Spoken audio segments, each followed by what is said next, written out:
Bienvenue à tous à votre émission hebdomadaire cette semaine dans Dautré, édition du 4 septembre 2022. Un retour en classe qui s'est bien déroulé et un début de campagne électorale. Dans les émissions, dans les extraits que nous allons vous présenter aujourd'hui, il sera justement question un peu de la campagne électorale, une rencontre avec M. Paul Saint-Pierre Plamondon, le chef du Parti québécois qui a fait une halte dans le comté de Berthier, plus précisément à la halte routière à Lavaltrie. Nous avons aussi la compagnie EBI, tout le monde connaît les entreprises Berthier ici dans le coin. Il a tenu au mois d'août son tournoi de golf annuel qui était de retour après 2 ans de pandémie. Le montant cumulé a été de 61 000 $ et nous vous présenterons un extrait de la conférence de presse pour la remise des dons et on pourrait dire que le don vraiment massif qui a été donné, c'était au groupe d'entraide en toute amitié, le Guettant. Il y a eu 2 volets à ces dons, 8 500 pour les dîners chauds et un autre 8 500 pour aider le Guettant à fournir des services de petit déjeuner, de collation, de sac à dos, bref, pour aider la population qui a vraiment besoin de soutien en ces temps inflationnistes et avec la pauvreté que l'on connaît à Berthierville. Nous avons aussi la Société d'Alzheimer qui est venue nous parler un peu de ses services. Nous allons avoir une émission à ce sujet, mais nous avons rencontré le directeur général, M. Sylvestre, qui nous parle de la situation de l'Alzheimer. Par la suite, nous avons rencontré aussi M. Benoît Parent. M. Benoît Parent, et c'est le capitaine du bateau passeur, le bateau qui fait la navette, le bateau navette qui fait la navette entre l'île du Pas et Saint-Barthélemy pour la piste cyclable qui est gérée par la Société récréo-touristique Paul Berthier. Vraiment une très belle activité qui a pris de l'ampleur au fil des années. Cette année, elle a été même utilisée, pris pour faire des croisières, d'exploration de la nature dans les îles du lac Saint-Pierre, ainsi qu'elle a été utilisée pour les fêtes du 350e avec des croisières qui ont été offertes à partir du quai de Berthierville. Le chemin du lac, on reste encore dans les activités récréo-touristiques. Le chemin du lac, qu'est-ce que c'est? C'est un projet de faire le tour du lac par des sentiers à pied, inspiré des chemins de Compostelle que nous connaissons en France et en Espagne. Donc, c'est une initiative d'un organisme, d'un OBNL, qui a pour objectif de nous permettre de faire le tour du lac Saint-Pierre au complet à pied. Donc, une première partie est déjà offerte du côté de la Rive-Sud et les projets pour l'an prochain seraient d'offrir aussi du côté de la Rive-Nord. En terminant, on a rencontré le docteur Moran, Guy Moran, qui a été gynécologue pendant plusieurs années et qui a fait un livre qui raconte son parcours de sa naissance, on pourrait dire, jusqu'à la fin de sa profession. Et il a beaucoup exercé dans la région de Lanaudière, principalement à l'hôpital, au CHRDL, à Joliette. C'est une rencontre très enrichissante, sûrement plusieurs personnes l'ont connu et nous avons pu faire une entrevue avec lui. On vous souhaite une très bonne semaine. On vous rappelle que nous serons de retour cette semaine à compter de mardi, lundi étant jour férié, et on sera de retour la semaine prochaine pour d'autres informations, entre autres beaucoup au niveau de la campagne électorale, mais nous avons d'autres sujets à venir fort intéressants. Sur ce, bonne écoute et à la semaine prochaine. Simplement vous mentionner qu'on est à Lavaltrie et que Lavaltrie est l'exemple d'une ville qui contribue à l'achat de bornes pour ses citoyens et qui donne accès à un nombre de bornes suffisant pour que l'utilisation d'électrique ait du sens. Donc, c'est un clin d'œil à ce qu'on vous présentait ce matin, c'est-à-dire des mesures qui permettront à tous les citoyens d'avoir des bornes qui seront subventionnées à 80%, donc c'est attrayant. Le Parti québécois est un parti qui a une grande histoire, donc dépendamment, il faut rappeler que le Parti québécois est celui qui a inventé le ministère de l'Environnement et que c'était très innovateur. C'est également le parti qui nous a sorti de toutes sortes de formes d'énergie, qui a fermé des centrales comme Gentilly, qui a fait toutes sortes de choses pour l'environnement. Mais la question, c'est, en 2022, avec les gens qu'on a et ce qu'on vous présente comme travail, quoi penser de notre plan? Puis la réponse, c'est que c'est un plan qui est très bien fait, c'est un plan qui est sérieux. Et l'emplacement dans notre campagne, c'est-à-dire dès le départ de la campagne, envoie également un signal sur l'importance qu'on y attache. Donc, ce sera aux électeurs d'évaluer la qualité de ce plan-là, mais on est très confiants. Ouais. Donc, évidemment que le point de départ pour une offre de transport collectif qui est fiable, c'est d'augmenter les budgets. On fait plus que les doubler au PQI. Et ensuite, il y aura un autre moment dans la campagne où on va détailler exactement l'organisation. Mais là, à ce stade-ci, on a 2 sorties solides. La première, c'est la passe climat. 365 $, on peut se rendre n'importe où. Là, on vient de doubler l'offre des transports collectifs. Et il y aura un autre moment où on va détailler exactement comment ça se déploie sur le territoire québécois, compte tenu que le mur à mur en matière de transport et de politique publique fait rarement l'affaire au Québec. Les réalités sont différentes d'une région à l'autre. On va vous revenir là-dessus. Étalement urbain, ça c'est un premier enjeu. On va parler de tout ça pendant la campagne. Mais c'est sûr que si on vit tous à 150 km de notre lieu de travail, ça pose des enjeux très sérieux sur le plan environnemental. Donc, il faut limiter l'étalement urbain. On va y revenir. Maintenant, pour votre cas précis, évidemment qu'il faut augmenter l'offre de transport collectif. S'il n'y a pas d'offre et c'est pas fiable, on peut pas demander aux gens de changer leurs habitudes. C'est ce que j'ai dit ce matin. Mais également, faut que ce soit intéressant sur le plan financier. Votre exemple de quelqu'un qui voudrait faire ce voyagement-là, faut calculer combien par année en gaz et en paiement sur la voiture et comparer ça avec une passe climat à 365 $ par année. C'est pour ça que je disais ce matin, avant de culpabiliser les gens, on va leur offrir une option pour aller vers l'électrique, doubler les transports collectifs, limiter l'étalement urbain, et ça aura parfaitement du sens. Ça va se faire naturellement parce que ça va être dans l'intérêt des gens d'adopter des comportements qui sont bons pour l'environnement et la lutte au changement climatique. Pour En toute amitié, donc prendre la photo, puis après je vous laisse la parole.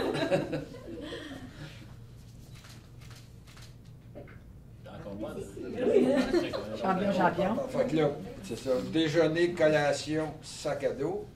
Puis l'autre, c'est dîner chaud, école primaire. Dîner chaud à Mme Robillard et les. Ça commençait par déjeuner, collation, sac à dos. Mme Tétrault. Ben, en fait, ça va tout dans la même place finalement. Hein? C'est juste parce que Linda va parler des dîners chauds, mais Mme Tétrault pourrait le faire commencer, aussi. en fait. Moi, je travaille à l'école, à commission scolaire. Là, Patricia peut le dire. Ce que je fais à l'école, dans le fond, moi, je travaille, mais je suis bénévole. Dans le fond, je m'occupe des enfants. Je vais voir les gens qui ont besoin de dîner avec les professeurs, avec les directions, avec les TES, qui est les techniciens en éducation spécialisée, qu'eux passent dans la salle des dîners pour regarder les boîtes à lunch. Puis, en fait, moi, ce que je fais du bénévolat, je cogne aux portes un peu partout, puis dans le fond, je ramasse de l'argent. L'année passée, j'ai fait quand même dîner 27 enfants à 3 jours semaine, du mois d'octobre au mois de mai. C'est des gens, il y a des parents qui travaillent là-dessus, mais que des fois, c'est difficile de faire. Il y a des familles qui ont 2, 3, 5 enfants. Maintenant, on en a des grosses familles. Fait que c'est sûr que quand moi, j'arrive et je dis aux parents, bien, on va vous offrir les repas, vous verriez les yeux des parents et des enfants quand ils voient le repas chaud à prendre là, sur le bénévolat que je fais. Puis ça me tient à cœur. Ils ont les mêmes yeux que toi quand tu récoltes ton argent. Je les émotive parce que dans le fond, c'est vraiment du bouche à oreille. Puis je cogne aux portes des commerces, ça. Puis là, cette année, ben, j'ai cogné à la porte à Vanessa, qu'on s'était croisés justement au moment où quelqu'un m'avait remis un chèque. Puis ça me tient à cœur. Patricia pourrait le dire, comment que je m'implique, puis comment que je cherche de l'argent pour faire manger les enfants. Puis je suis très heureuse de ça. On est bien chanceux d'avoir une Linda dans nos écoles. Puis c'est ça, c'est un peu mon rôle. Puis en fait... Oui, c'est ça. Donc, le groupe d'entraide en toute amitié, ben, c'est un organisme de lutte à la pauvreté qui existe maintenant depuis presque 40 ans. Fait qu'on n'est pas aussi vieux que la Société Saint-Vincent, mais quand même. Aussi méritoire. C'est ça. Donc, on a la friperie La Bille-Tout, on a le comptoir de meubles en toute amitié là, pour des vêtements, objets de toutes sortes à petit prix pour la communauté. On offre une multitude de services, dans le fond, pour les personnes qui en ont besoin. Entre autres choses, on a une centaine de familles par semaine qui viennent chercher de l'aide alimentaire à chaque semaine à notre organisme. On fait plein d'affaires, mais on a aussi un volet au niveau des écoles. Dans le fond, nos services écoles. Donc, avec le Club des petits déjeuners, on peut maintenant offrir dans les écoles primaires les 3 pavillons. Dans le fond, le petit déjeuner, 5 journées par semaine pour tous les enfants, parce qu'on sait qu'à Berthier, l'école primaire est de CEL8. Ça veut dire qu'il y a beaucoup de pauvreté, on est en milieu défavorisé. CEL8, des CEL8. Ah, ça a changé? Ça a changé? On est encore plus défavorisé. OK, bon, ben ça a changé. Ça change le décile. C'est comme l'indice de pauvreté, en fait. Là. C'est exact. Puis je pense que Ce service-là a vraiment aidé parce qu'on a eu le commentaire des professeurs qui disaient que maintenant, les enfants réussi à être concentrés au moins jusqu'à l'heure du dîner grâce à ce service-là. Fait que je pense que ça fait vraiment une différence.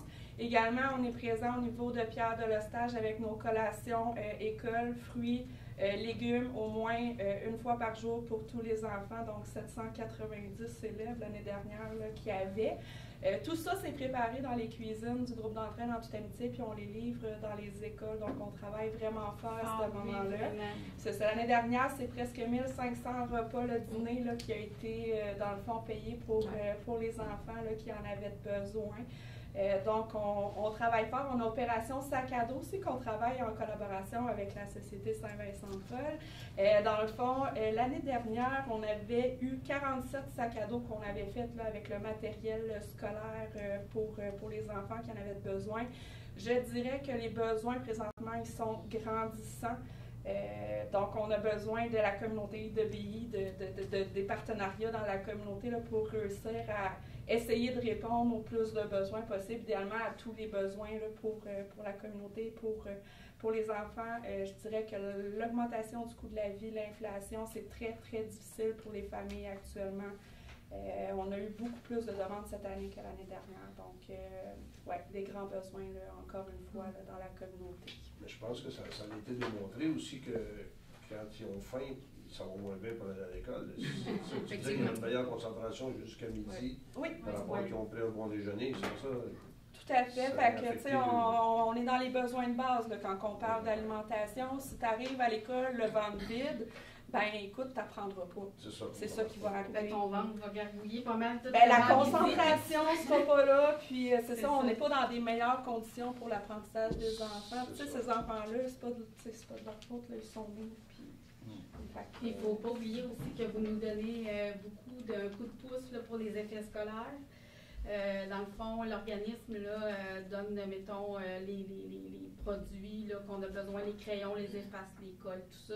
Puis nous, ça nous permet de distribuer discrètement parce que des fois, on sait qu'il y a certains parents qui ne voudraient pas de ça. Mais nous, on le donne aux enfants à l'école. Puis on est sûr que tous les enfants ont vraiment ce qu'il faut pour apprendre. Bien débuter l'année. Puis je dirais que cette année, on est aussi en développement au niveau du club des petits déjeuners au secondaire, donc à Pierre de Lestage. Parce que c'est pas parce que tu arrives au secondaire qu'il n'y a plus de besoin tout d'un coup. Là. Fait qu'on est en développement aussi à ce niveau-là. Et cette année, on a aussi eu des demandes au niveau du camp de jour de la ville de Berthier, là, des enfants qui avaient peu de choses dans leur boîte à lunch ou voire pas de lunch du tout. Donc, on a essayé de répondre aussi là, à ces besoins-là pour les enfants. Oui, il y en a, moi, je vais vous conter une petite anecdote. Au Costa Rica, justement, une petite ville près de où on travaille, les écoles ont fermé pendant la pandémie. Puis, ils ont demandé que la cuisine demeure ouverte parce que les enfants avaient rien à manger. Parce qu'ils étaient retournés tous chez eux. Mais c'est pas parce que tu es chez vous que tu ne vas pas à l'école qu'il y a plus de bouffe. Là. Non, pas nécessairement. Puis il y a une école là-bas qui, le midi, était ouverte pareil. Il n'y avait pas de cours. C'était juste la cuisine. Puis les enfants se rendaient pour manger parce qu'il n'y avait pas de manger dans la maison. Fait qu'ici, quand il y a eu ça, que les écoles ont fermé, ça peut être un peu quelque chose de semblable qui s'est produit. Oui, sûrement. Fait quand ils se rendent à l'école, ils ont l'opportunité, en même temps d'être à l'école pour apprendre, d'avoir de la nourriture. Ouais. C'est sûr que les écoles ont été fermées l'année passée. Ça a dû être un peu tough dans les devoirs. C'est sûr que là, on s'aperçoit qu'il y a à la limite 2 repas par jour qui sont offerts à l'école. Tu as le déjeuner et le dîner. Fait qu'il y en a un qui est à la maison, mais quand l'année scolaire termine, ces enfants-là sont à la maison 7 jours semaine, puis ils arrivent au camp de jour, puis tu n'as peut-être pas ce service de dîner-là. Fait que les besoins ne s'effacent pas, ou même au secondaire. Oui, on offre un service de dépannage alimentaire à toutes les semaines. Par contre, je dirais que ça ne remplacera jamais une épicerie. Puis là, présentement, on vit une pénurie dans la moisson. Nous, on fait affaire avec Moisson Lanaudière. On voit qu'on a beaucoup moins de denrées qu'on en avait pendant la pandémie. Les gens ont été très généreux. On a eu accès à plein de fonds COVID. Je dirais que ce temps-là est pas mal passé, mais les demandes continuent à augmenter. Fait que c'est ça, on est un petit peu pris avec ça présentement. Ben, félicitations. Avant de parler du forum qui va avoir lieu en septembre, j'aimerais qu'on parle un petit peu de la clientèle, dans le sens qu'on est conscient qu'on est une population qui vieillit, Donc, comme on disait tantôt en pré-entrevue, les baby boomers, ceux de mon âge et tout, on est plus nombreux, donc ça donne peut-être plus des cas, des diagnostics, mais dans le fond, par rapport au pourcentage de la population, ça ne veut pas dire que le pourcentage augmente. C'est ça qu'on comprend. La situation est quand même préoccupante. Okay. En matière d'Alzheimer, quand on regarde les chiffres, en 2022, c'est 163 000 Québécois et Québécoises qui vont être atteints à la fin 2022, selon les prévisions. 300 000 en 2040. Juste dans la Nodière, on parle de 8 800 personnes qui sont atteintes en 2022, 18 000 en 2040. C'est beaucoup. C'est beaucoup. Est-ce que c'est parce que, première question, est-ce que c'est parce que le diagnostic est mieux fait? On disait de la vieillesse dans le temps. Aujourd'hui, c'est plus, on allait dire piqué, là, on est plus pointu dans nos diagnostics. Bien, un, en partant, la population est plus vieillissante. Deux, la maladie est plus connue, donc plus diagnostiquée. Et oui, on la cible plus. L'autre préoccupation qu'on a, c'est que d'ici 2030, il y aura plus d'aînés en perte d'autonomie que de proches aidants au Québec. Ah mon Dieu, c'est quelque chose. Donc, le réseau de la santé va devoir s'adapter, mais le réseau communautaire aussi va devoir s'adapter à soutenir ces personnes-là. 64% des proches aidants en matière d'Alzheimer sont des femmes. Mais à l'inverse, ce qui est intéressant, c'est que 36% des proches aidants sont des hommes. Okay. Avant, c'était beaucoup des femmes, beaucoup plus nombreuses. Maintenant, les hommes prennent leur place. Ce qui est inquiétant aussi, c'est la précocité de la maladie.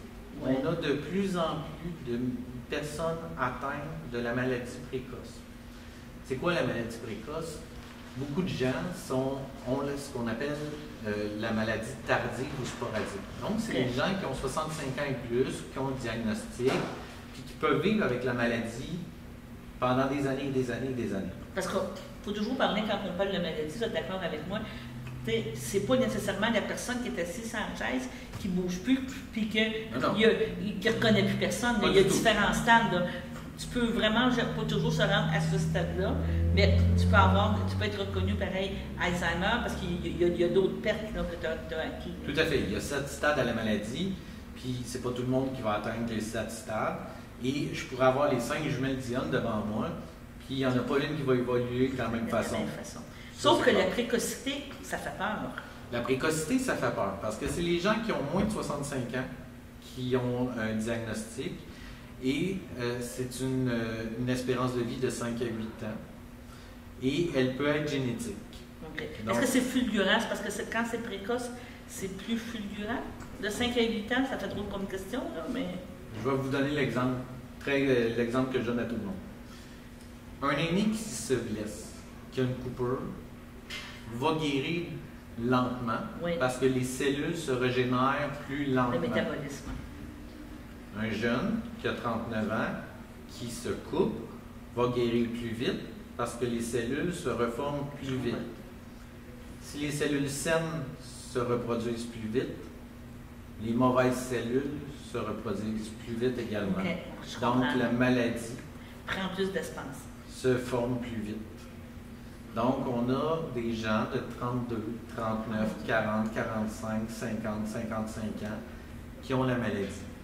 On a une personne, entre autres, 39 ans, 2 enfants d'âge primaire, un bébé de 18 mois, une conjointe à l'école qui est atteinte.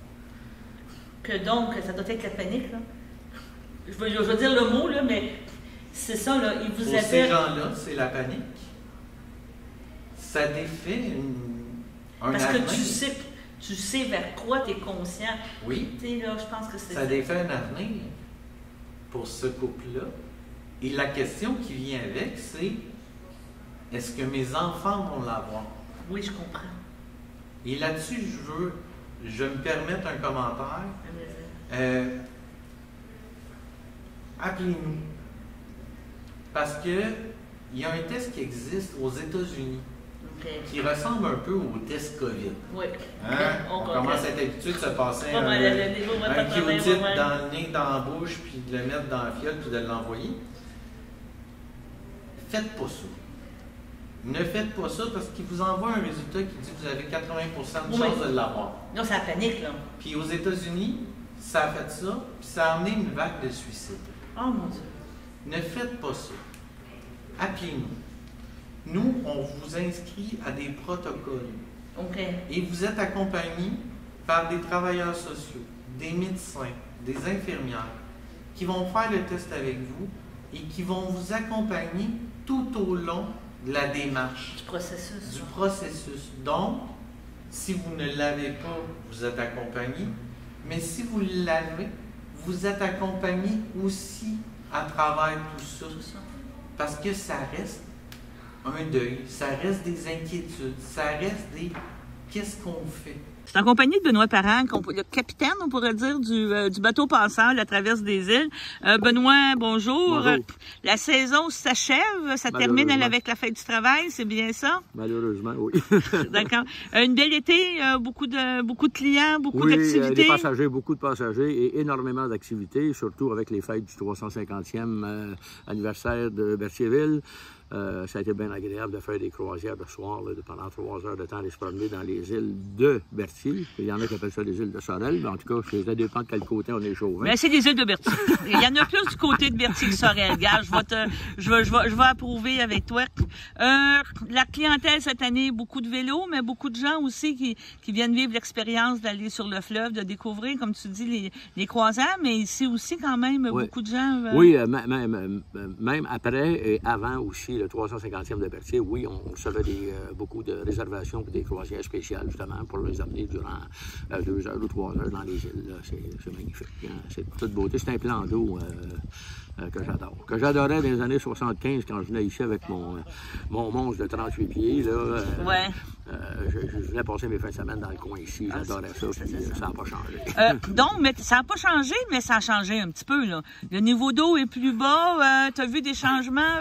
Aujourd'hui, on est avec... Voulez-vous une réponse sérieuse, madame? Oui, oui, on jase. Le ciel est toujours en haut, puis l'eau est toujours en bas. Ça marche comme du monde. Les bateaux vont bien. Mais n'empêche qu'il y a plus... Là, tu t'en vas faire une journée avec Carrefour Jeunesse Emploi. On va nettoyer. On va nettoyer. Mais il y a plus de prise de conscience. Les gens... Ah oui, comparé à avant, absolument pas. Oui, oui. On fait des farces, là, mais je veux dire, il y a encore de l'eau, mais je veux dire, tu penses-tu qu'elle est mieux? C'est mieux protégé? Les gens sont plus respectueux? Je pense que oui.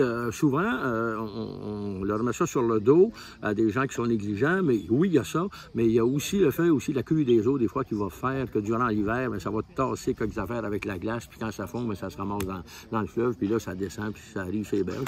Nous, ce qu'on essaie de faire, c'est d'enlever ça de là avant que ça se ramasse dans le golfe puis dans l'océan. Il y a un shit de cochonnerie. Notre travail, c'est de faire ça sur semaine. Et j'aime bien ça. C'est des belles équipes, des bénévoles qui se dévouent. J'ai su aussi que ça... je dirais pas qu'on a fait école, mais en tout cas qu'il y a des gens qui durant l'été, ont décidé de nettoyer des rangs, des choses comme ça, partir des familles avec des fourgonnettes, puis des pick-up, peut-être, et puis pour nettoyer ça. En tout cas, je pense qu'il y a une conscientisation qui est présente maintenant, en tout cas. La question qui tue, parce que je sais que tu es un capitaine de bateau, on va la poser. Y a-tu eu plus de présence nautique au niveau des bateaux de qu'est-ce que quand tu t'es promené le samedi, le dimanche, ou tu t'es aperçu qu'avec le prix de l'essence et tout, ça l'a comme diminué un petit peu ou ça n'a pas changé? Non, ça a changé. Oui, ça a diminué beaucoup. Écoutez, les bateaux qui ont des 30 quelques pieds, là, avec... Les speedboats, comme on appelle, là? Non, mais même pas, même des cruisers de 32, 34 pieds, là, avec 2 V8, ils décident d'aller faire un tour à Montréal, ça peut leur coûter 700-800 $ facilement maintenant, là, à cause justement du coût de l'essence. Ça n'a pas doublé, mais presque. Fait que là, on y pense comme il faut. On sort, on s'en va à l'île, on met l'ancre, au moins on est sorti de notre marina pour faire quelque chose d'agréable, c'est ça. D'envergure et tout ça, mais... Que tu l'as ressenti cet été au fil de tes croisières, de tes choses pour... Oui. Donc, ça termine au mois de septembre. Oui. Puis... y a-t-il des fins de semaine de prévues après si on veut le réserver ou c'est fini, là? Non, on peut le réserver, venez voir les couleurs et tout ça, là. On va juste appeler la ville de Saint-Cuthbert, Mme Panton, que j'appelle affectueusement mon amiral. C'est quand même... La coordonnatrice. Oui, la coordonnatrice du bateau. Juste l'appeler pour faire des réservations, puis on est disponible de jour comme de soir. Donc, il y a encore de la disponibilité. Absolument. Normalement, jusqu'à l'Action de grâce. Jusqu'à ça, je ne sais pas dire, on a jusqu'à l'Action de grâce, normalement, pour pouvoir naviguer sécuritairement. Oui. Bon, ben on te souhaite une belle fin de saison, puis on espère te revoir au printemps prochain, là, à ton c'est retour. dans mes projets de revenir, en tout cas. Ben, on va t'attendre avec impatience. Merci beaucoup. En compagnie de madame, vous êtes madame? Joanne Filiatro. Et monsieur... David Beauchemin. Bonjour à vous deux. Vous venez, je vous ai découvert et je trouve ça passionnant. Ça s'appelle le chemin du lac, c'est bien ça, je m'interprète comme il faut. Donc, je parle à des gens présentement qui sont de l'autre côté du fleuve, du côté de la rive sud du lac Saint-Pierre, mais vous avez initié un projet qui est passionnant et qui, en principe, devrait se transporter du côté de la rive nord du lac Saint-Pierre, donc on pourrait dire dans nos terres et tout ça là, au niveau du lac Saint-Pierre. Ça s'appelle le chemin du lac et vous voulez en faire, on pourrait dire, un Compostelle québécois. C'est déjà commencé un petit peu du côté de la rive sud. Madame, pouvez-vous nous parler un petit peu à l'origine, c'est quoi? Qu'est-ce qui a motivé cette idée-là de faire ça ici? Ben, c'est notre propre expérience sur le sentier de Compostelle en France et en Espagne. On s'est dit, ben, c'est intéressant. Puis ici, il y a un potentiel extraordinaire avec le lac Saint-Pierre qui est difficile à approcher, qui est peu mis en valeur. Et on s'est dit, ben, faire le tour du lac Saint-Pierre, c'est génial parce que les gens vont pouvoir voir tous les points de vue possibles en marchant autour lentement, faire du tourisme en même temps. Et alors, on s'est dit, ben, c'est vraiment l'endroit génial pour lancer un projet comme ça. Donc, le projet présentement a lieu du côté de la rive sud. À quel endroit exactement on part le tracé là, pour faire le tour du lac Saint-Pierre? Donc, pour cette année, le départ se faisait et se fait encore, en fait, jusqu'au début septembre. On va se faire à Sorel, au terminus d'autobus qu'il y a là-bas. Puis, il va se rendre jusqu'à l'information touristique de Saint-Grégoire à Bécancour. Ouais. Ça représente combien de kilomètres? Ça représente une centaine de kilomètres. 105 km précisément. 105 km et tout. Et de quelle façon s'est construit ce parcours-là? Parce que qu'est-ce que j'ai vu comme information, c'est qu'on doit comme réserver, donc vous venez chercher des gens à Sorel et vous leur indiquez avec une carte, il y a un trajet, il y a des hébergements déjà prévus. Comment ça fonctionne? Quand les gens s'inscrivent sur notre plateforme en ligne, on leur envoie par la poste toute l'information qu'il faut pour qu'ils puissent après ça réserver leur gîte, réserver leur lieu d'hébergement, puis planifier ensuite leur marche suite à ça. Et puis ben, après ça, les gens peuvent se pointer pour le sentier, venir à partir de Sorel. Puis là, ils peuvent faire le sentier jusqu'au bout. Ils peuvent aussi le faire, on a une formule aussi qui permet de le faire par tronçon, puis ça, cette formule-là est gratuite, donc les gens peuvent venir faire un tronçon qui les intéresse, et puis faire ça justement sur une journée, puis ensuite retourner chez eux, s'ils vivent dans la région ou s'ils ont juste envie de vivre ça le temps d'une journée. Vous êtes déjà un centre qui offre des services, on pourrait dire, justement, pour réfléchir et tout. Quand vous avez fait Compostelle, c'est sûr que ça amène des gens à beaucoup d'intériorité, beaucoup de réflexion sur soi. Le fait de longer le lac Saint-Pierre, qui est magnifique, ça apporte les mêmes bienfaits, ça amène les mêmes réflexions, vous diriez? Ben, d'abord, le contact avec la nature, c'est déjà bénéfique, c'est déjà quelque chose qui ressource, qui fait du bien. Et ben, évidemment aussi, la rencontre des gens, on croit beaucoup à ça. On veut que progressivement, les gens soient sensibles aux marcheurs. On veut leur offrir des services de transport de bagages. On a déjà un service de traiteur mobile, donc pour les accommoder quand ils sont dans des gîtes un peu plus éloignés des commerces d'alimentation et tout. Notre but, c'est vraiment aussi que par ces marchements, par ces rencontres-là sur le sentier avec la nature et les gens, il bouge quelque chose de soi, quelque chose qui nous ramène à l'essentiel ou qui nous aide à faire le point dans notre vie. Le sentier est quand même facile d'accès. dans le sens que je veux dire, contrairement, comme on disait, France-Espagne, que ça peut être vallonneux, il peut y avoir certains défis. Le fait d'être sur le bord du lac comme ça, c'est plus accessible à tous. Est-ce qu'il y a des restrictions qu'on doit respecter?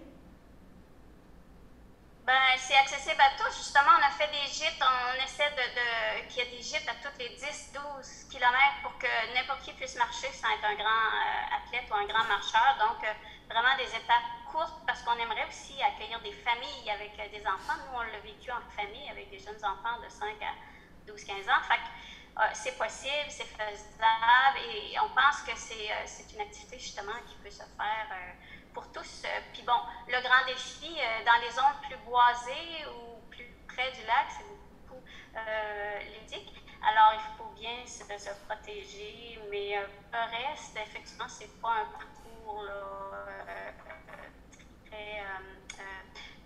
il est très plat, donc assez facile à marcher.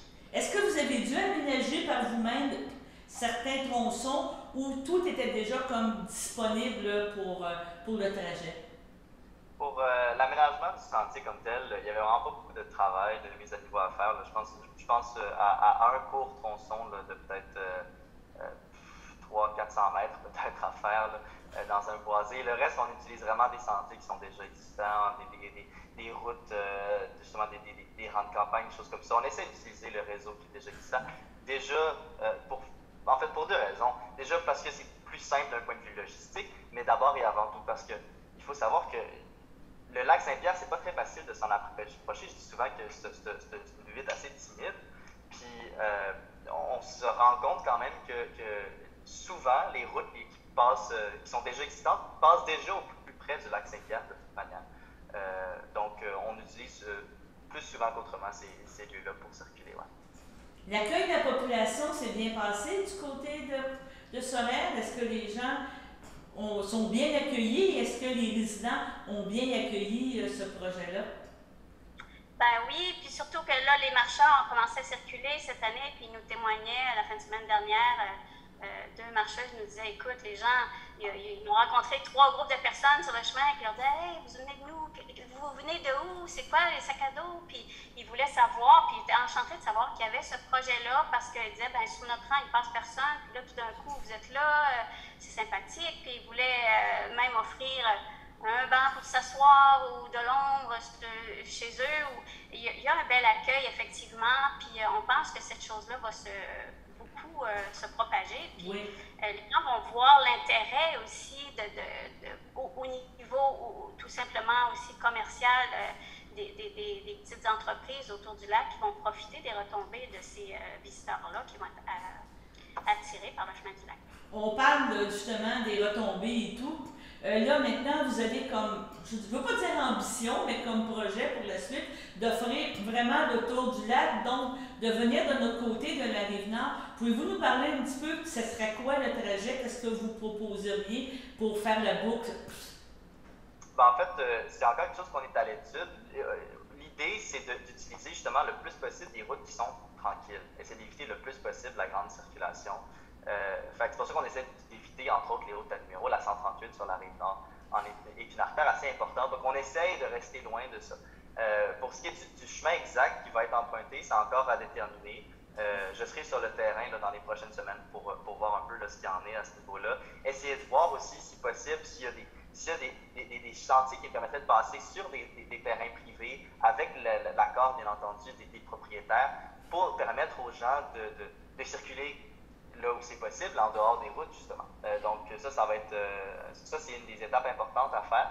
Et puis j'aurai une réponse le plus complète aussitôt que cette chose-là sera terminée. Ouais. Donc, mais si je comprends bien, au point de vue géographique, on ne peut pas passer par le pont de Trois-Rivières pour faire la boucle. Il va y avoir ça va être plus comme un fer à cheval qui va être offert que vraiment une boucle au complet. Là. Je vous corrige là-dessus. En fait, il y aura réellement une boucle qui sera faite. De fait, historiquement, il y avait un bateau passeur qui passait de Saint-Angèle jusqu'à Trois-Rivières. Cette année, ce bateau passeur-là n'est pas disponible, mais c'est pas grave parce que les gens peuvent prendre un taxi à partir de l'information touristique pour traverser ensuite à Trois-Rivières, le temps que le bateau passeur soit remis en service sur la commune de Vieux-Rémy. feedback pour ça. Mais aussitôt que le bateau passeur sera remis en service, il y aura ce service-là d'offert et les gens pourront marcher de Saint-Angèle marcher traverser le fleuve à pied. Ouais. C'est ça. Donc, c'est merveilleux. Donc, vous offrez vraiment une belle idée. Là. Je vois très bien qu'est-ce qui s'en vient. Donc, on pourrait espérer, premièrement, pour 2023, que ça serait possible de faire le tour du lac comme ça, à pied. Absolument. Dès 2023, le sentier sera ouvert au complet. Il y aura moyen de faire cette boucle-là. Et puis, à partir de 2023, le point de départ principal sera déplacé de Sorel jusqu'à ici, à Saint-François, où nos locaux sont situés. Et les gens pourront laisser leur voiture ici, faire le sentier au complet et revenir à leur point de départ à la fin. Le sentier est pensé comme ça. Ce qui fait que, justement, les gens, il y aura cette facilité-là d'un point de vue logistique, surtout pour les gens qui viennent de l'extérieur. Puis pour toutes les personnes qui vivent en bordure du chemin, ce qui est magnifique, c'est que les gens pourront partir directement de chez eux, faire le tour pendant 2 semaines, quelque chose comme ça, un 14 jours, 10 jours s'ils sont bien rapides, et puis revenir chez eux après avoir fait cette belle aventure-là qui est le chemin du lac. Est-ce que pour l'année 2022, est-ce que la saison termine avec la fête du travail ou vous terminez plus tard? Là, vous avez prévu jusqu'à l'Action de grâce ou quelque chose comme ça? Oui, on a une contrainte parce qu'on a une entente avec la Maison du Marais qui font le passage. En fait, ils transportent les marcheurs de Sainte-Anne-de-Sorel jusqu'à Yamaska et eux ferment leur service là, justement à la fête du travail. Fait que nous, après ça, on ne peut plus assurer. De toute façon, on ne voulait pas non plus que le chemin du lac soit une contrainte pour les nombreux chasseurs qui chassent autour du lac. Fait que, comme ça n'entre pas en conflit. Et la même chose l'an prochain, on va devoir ouvrir vers la mi-juin seulement parce que justement, à cause de l'horaire de la Maison du Marais qui ouvre leur service de bateau seulement là, à partir du 23-24 juin. Fait que ça, c'est une contrainte actuelle, là, mais ça va être comme ça. Ça va être bien. Est-ce qu'on peut déjà réserver pour 2023? On pourrait. En fin de compte, je vais parler aujourd'hui à la responsable du site web, voir si tout est en place, mais je ne vois pas la contrainte. Je ne voulais pas vous mettre en boîte, mais c'est juste parce que la fin de semaine, j'imagine c'est complet jusqu'en fin de semaine. Là, vous me dites, de qu'est-ce que j'ai vu, c'était quand même... Il y a encore de la disponibilité? Il y a de la disponibilité, oui. Il y a de la disponibilité jusqu'au 4 septembre. Le dernier départ est le 4 septembre cette année, mais il y a encore de la place. Ceux qui veulent s'inscrire sont bienvenus. Ça se fait à travers un formulaire à remplir sur le site web chemindulac.com. Puis, vous êtes les bienvenus, on vous attend. Sinon, on peut attendre, on vous suit sur Internet, on vous suit sur le web, j'imagine sur Facebook aussi, puis on peut déjà planifier notre Compostelle québécois à partir du mois de juin 2023. Oui, absolument. Bon, je vous remercie beaucoup, puis j'espère avoir des nouvelles de vous pour parler l'inauguration du tronçon de la Rive-Nord. On va sûrement vous revoir dans cette optique-là. Ça nous fera plaisir de parler avec vous. Vous êtes aussi impliqué, c'est ça, au niveau du festival, au niveau de la fondation. C'était je ne dirais pas vos passe-temps, mais une façon de gérer peut-être le stress au travail, parce qu'il y a quand même une partie stress quand vous travaillez. Là. C'est sûr que le festival d'Anatière, ça c'était vraiment une bénédiction pour moi. Je me suis impliqué dans le festival à un moment de ma carrière où j'avais des décisions importantes à prendre, entre autres de changer de groupe de pratique, etc. Et je me suis inscrit au Grand Chœur d'Anaudière et j'ai chanté de l'opéra pendant 5 ans avec le Père Lindsay et compagnie. Oui. Et par la suite, j'ai tellement aimé le festival que je me suis impliqué. J'ai été vice-président du conseil d'administration. Bon, j'ai fait un plein de trucs. J'ai côtoyé ces gens-là qui étaient des personnes agréables et charmantes. J'ai appris un paquet de trucs là-bas. Et ils m'ont fait aimer encore plus la musique que je l'aimais déjà. Mais vous avez aimé Joliette. C'était une façon d'aimer Joliette en même temps. Oui, contribuer au festival. Il faut s'impliquer. C'est pour vraiment vivre la vie d'une ville, il faut s'impliquer. Bon, il y a eu le festival, il y a eu la fondation de hospitalière. Bon, en 83, j'ai toujours aimé m'impliquer. Étant médecin, je me suis impliqué dans l'administration hospitalière. J'ai fait partie du conseil d'administration de l'hôpital. C'est important pour vous, ça, de voir de l'interne, de pouvoir donner votre opinion, parce que vous étiez sur le terrain, là. D'arriver puis de dire à la gestion, parce que dans le fond, son cadre un petit peu, il y a la gestion puis il y a le conseil, de dire, on va s'organiser, il faut que ça marche mieux, il y a telle chose. C'est important de savoir d'abord, on a des soucis en pratique, mais les administrateurs ont également des soucis financiers, etc., d'organisation. J'ai dit, on va aller voir qu'est-ce qui se passe là. Par curiosité d'abord, et pour apporter le point de vue des médecins aussi. Et puis, j'ai appris beaucoup. Ça m'a calmé un peu la revendication. Bien, c'est ça, comment j'allais dire, c'est parce que, tu sais, comme médecin, on veut le mieux, on veut le mieux, là.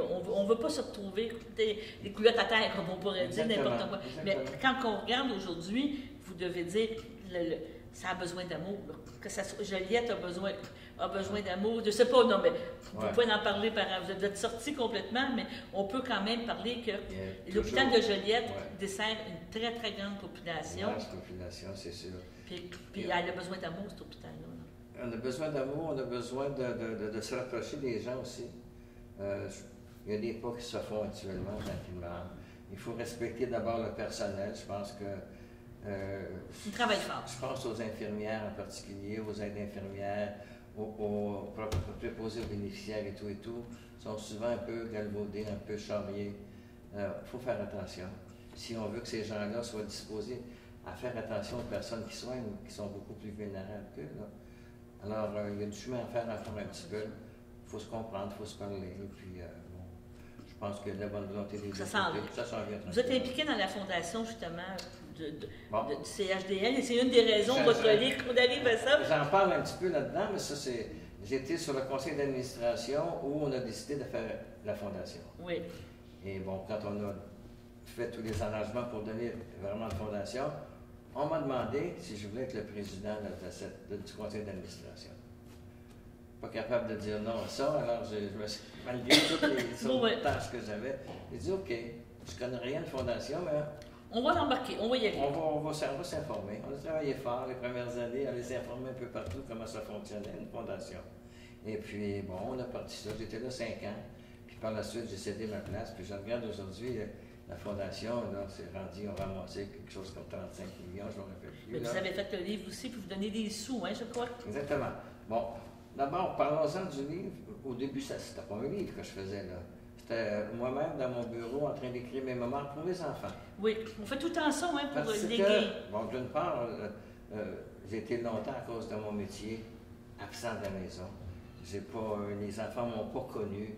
Puis, bon, à la retraite, je me suis dit, bon, écoute, là, ce serait le fun qu'ils connaissent un peu ce que je faisais pendant que j'étais pas là à la maison. Alors, je me suis mis à écrire comme ça. Puis, bon, j'ai trouvé ça plaisant de partir de ma tendre enfance pour voir l'évolution jusqu'à aujourd'hui. Toujours dans le but de donner ça à mes enfants, mais tout en écrivant, je me suis rendu compte que je touchais une foule de gens. J'ai vécu dans ma pratique des cas intéressants qui pourraient peut-être intéresser les gens. Les gens n'ont pas la chance souvent d'entrer dans une salle d'opération, dans une salle d'accouchement pour voir ce qu'on... On voit ça dans les films, là. Ce qui peut arriver des fois, le stress que nous, on peut avoir. Et je raconte tout ça là-dedans, des cas qui m'ont bouleversé, qui m'ont jeté à l'envers, qui m'ont fait rire des fois. Je voulais que mes enfants connaissent ça. Puis, en fin de compte, à cause de mes implications, le festival, la fondation et tout, j'ai dit peut-être que ça pourrait intéresser d'autres personnes que j'ai croisées sur mon chemin qui m'ont influencé aussi. Alors, j'ai dit, OK, je vais en faire une édition, je vais en faire quelques-uns. J'ai pris ça à mon compte, je vais en faire 100. Okay? On verra. Après ça, j'ai dit, il faudrait bien que j'en fasse 200. Puis là, je vais en faire et imprimer une autre centaine parce que les demandes sont là. Et puis, est-ce que vos enfants l'ont lu? Ah, oui. Qu'est-ce qu'ils ont dit? Que je leur ressemblais, qu'ils me ressemblaient parce qu'ils ont fait des mêmes coups que moi. Puis, ils sont impliqués, même chose que moi. J'en ai mon plus vieux qui... Qu'est-ce qu'ils font, moi? Qui travaille à l'hôpital en santé et sécurité au travail. Parfait. Patrick, ça c'est un des jumeaux. Philippe, qui est son frère jumeau identique.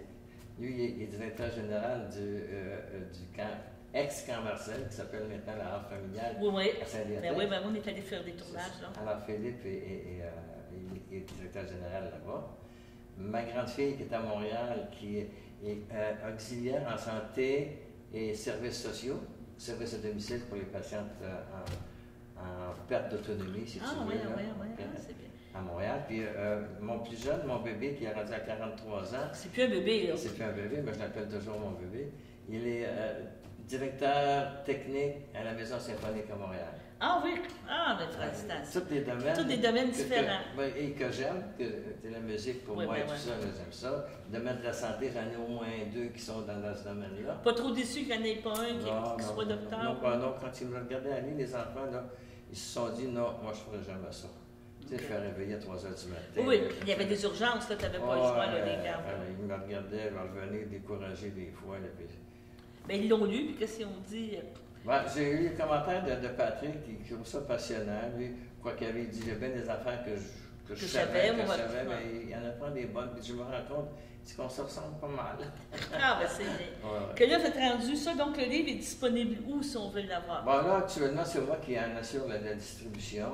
Mais chez Martin, avez-vous prévu les mettre les avec Martin? Non, j'ai pas fait affaire avec les librairies parce que, justement, ils prennent un trop gros profit, d'une part. D'accord. Alors, moi, j'ai décidé de méditer moi-même, de payer ce que ça coûte pour éditer un livre, ça coûte cher. Ouais. Et je me suis dit, bon, si j'en vends suffisamment, je ne veux pas faire d'argent avec ça. Tous les profits qui vont arriver, je les donne à la Fondation. Et là, j'approche des profits, là, actuellement. Ah, c'est bien. Donc, ça va aller à la Fondation. Le livre a été imprimé où? Vous l'avez fait imprimer? À Montréal. À Montréal. Il y a même des images, mon Dieu, c'est passionnant. Il y a des photos, il y a toutes sortes de trucs là-dedans. Ah, c'est merveilleux, mon Dieu. Donc, si on veut avoir le livre, on doit communiquer avec vous. Bon, il y en a aussi, s'il y en a qui sont intéressés, en vente à la Fondation d'Hôpital. OK. Donc, on peut rappeler directement la Fondation. Voilà. On va marquer le numéro en bas de page. C'est ça. On va l'envoyer. Il y a une adresse de courriel aussi que je pourrais donner, qu'on pourra ajouter. Là. Parfait. Communiquer avec moi, puis je leur dis comment procéder. Voilà. Mais moi, ça me semble passionnant, mon cher monsieur. Je vais te prendre comme livre de chevet. Je vais peut-être entendre parler de ma maman ou de mon papa ou de choses dedans, sûrement. De plein de monde qu'on connaît bien, Joliette et tout. Ça va être passionnant. En tout cas, je vous remercie beaucoup d'avoir accepté de venir ici. Puis peut-être un deuxième livre, peut-être allez-vous découvrir. C'est parti. C'est parti, les voyages. Parce que j'ai voyagé beaucoup aussi.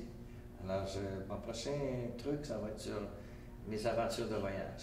Quand vous étiez en voyage, aviez-vous, je ne dirais pas la mauvaise idée ou d'aller voir un petit peu comment ça travaille ailleurs ou... En médecine? Oui, en médecine. Donc... Ouais, quelques voyages, oui, mais c'était pas le... C'était pas le but, là. En voyage, on va là pour changer les idées, là. Je ne me retrouve pas dans les salles d'opération, c'est sûr. Des fois, vous auriez pu dire, parce que vous étiez dans l'association des obstétriciens, vous auriez pu dire, je vais aller voir un petit peu comment ça se passe, puis est-ce qu'on est bon par rapport ici, parce que comme vous parliez de Maisonneuve, Maisonneuve est souvent un très bon hôpital, ça, comme vous dites, elle est mal aimée, là, mais elle a beaucoup de spécialités, de choses qui viennent de Maisonneuve-Rosemont. Les gens n'ont pas conscience de tout ça, mais c'est vraiment un hôpital fantastique. C'est là que j'ai été formé, puis mon Dieu, quelle belle formation j'ai eue. Bon, bien, je vous remercie beaucoup, M. Morin. Merci. Ça m'a fait plaisir. Je suis en compagnie du docteur Guy Morin. Bonjour, docteur Morin. Bonjour. On se connaît depuis longtemps par personne interposée. On vient de Joliette toutes les deux et tout. Vous êtes une des personnalités de la ville de Joliette. Là, on dit ça, ouais. Je pense que oui. Vous avez écrit un livre que je trouve ça passionnant. Premièrement, avoir le courage de pouvoir écrire et tout. Mais il faut avoir quand même... Ça prend le courage d'arriver. Vous avez décidé de parler de votre vie. Ouais. Parler de qu'est-ce que vous avez fait. Ouais. Puis on va en parler un petit peu aujourd'hui. Vous êtes d'accord avec moi? Ouais. Vous êtes natif de Montréal? Un Montréalais d'origine, d'une mère jolietaine. Ah oui? Voilà. Okay. Donc, je connaissais beaucoup Joliette. Je venais passer mes étés étant jeune à Joliette, chez ma grand-maman, sur la rue Richard. Oui, à Joliette, mais oui, pas loin de chez nous, oui. Alors, je connaissais un peu, puis toute ma famille, du côté de ma mère, était à Joliette. Donc, je fais souvent, en faisant des farces, là, que je suis originaire de Joliette de par ma conception, parce que mes parents allaient souvent en vacances à Joliette au mois d'août. Et par hasard, je suis né au mois de mai, 9 mois plus tard. Donc, alors, je suis un vrai Jolietien, dans le fond, même si j'ai vécu à Montréal pendant 30 ans. Et ensuite, ma formation à l'hôpital Maisonneuve comme gynécologue. Vous êtes allé étudier à Montréal, à l'Université de Montréal? J'ai fait tout mon cours au Collège Mont-Saint-Louis d'abord, mon cours classique. Après ça, j'ai fait ma médecine à l'Université de Montréal. Je me suis spécialisé après ça en gynécologie. Pourquoi? Je vais vous poser la première question. Gynécologie, c'était pas, je veux pas dire que c'était pas à la mode, mais vous êtes d'accord avec moi que c'est une spécialité plus un petit peu à côté là, dans le temps. Ben, oui et non. C'était surtout des obstétriciens dans le temps. Oui. Et la spécialité s'est soudée à un certain moment donné de l'évolution. Les obstétriciens sont devenus obstétriciens gynécologues. Donc, non seulement faisaient des accouchements, mais aussi pouvaient faire des interventions chirurgicales chez la femme. Okay. Alors, pourquoi d'abord j'ai été attiré par ça, surtout par le domaine obstétrical, parce que les accouchements, le phénomène de la naissance, de la reproduction, ça m'a toujours fasciné. La compagnie des femmes m'a toujours également attiré. Et ça s'est fait tout bonnement quand est venu le temps de choisir entre le fait de continuer en pratique générale ou de me spécialiser.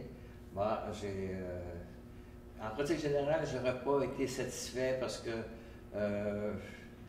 c'est trop demandé, je pense. On est toujours obligé, on a des limites à un moment donné, qu'on est obligé de référer. Tandis que là, j'aimerais mieux limiter ma pratique à un champ d'activité, mais d'aller jusqu'au bout.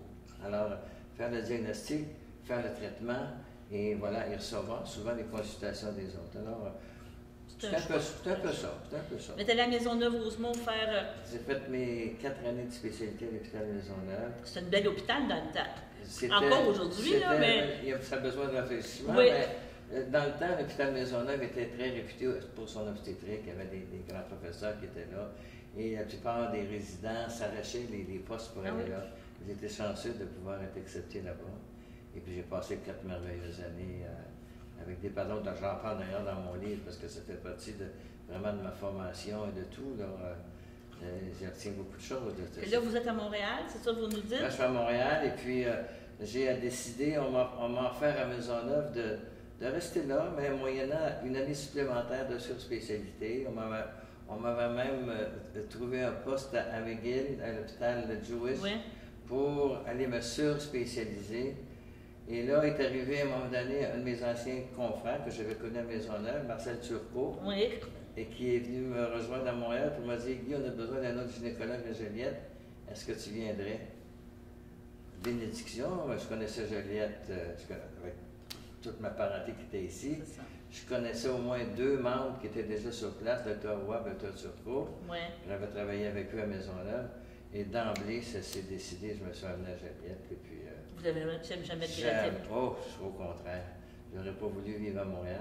J'y vais encore, mais non, vivre Joliette, élever une famille, Joliette, un environnement chaleureux. Vous avez contribué à l'essor aussi, autant à l'hôpital à Joliette, et en clinique et tout, là, à la pratique. C'est ça, je me suis intégré à la ville de Joliette assez facilement. Je suis bien plus joliettain que montréalais. Montréalais, c'est de la vieille histoire. Ça, c'est un accident, si on veut. Non. Ma question, avez-vous compté le nombre de bébés que vous avez mis au monde? Bon, quand j'ai fini ma résidence, j'ai compté à ce moment-là parce que c'est important pour l'évaluation de la formation. En finissant ma résidence 4, la 4e année, je pense que j'avais fait à peu près 2000 accouchements, juste en formation. Quelque chose comme 300 césariennes, parce que dans la formation, il faut en faire beaucoup. Oui, c'est quelque chose. Mais après ça, non, vous n'avez pas. Je n'ai pas calculé. Je l'ai fait beaucoup.